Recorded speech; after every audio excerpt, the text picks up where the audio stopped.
Good day, sir. I'm Charles M. Sermos from Group 3.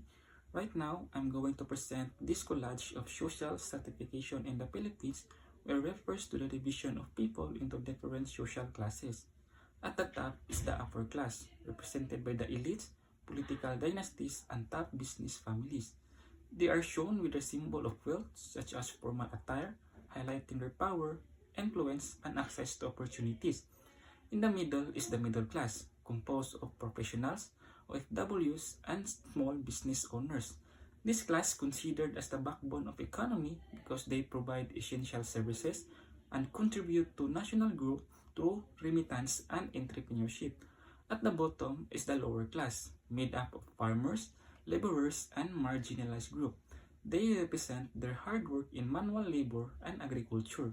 Despite their important role in food production and labor, they often faces poverty, inequality, and lack of access to basic services. Overall, this collage how Philippine society is divided and how inequality still exists between these social classes. That's all. Thank you.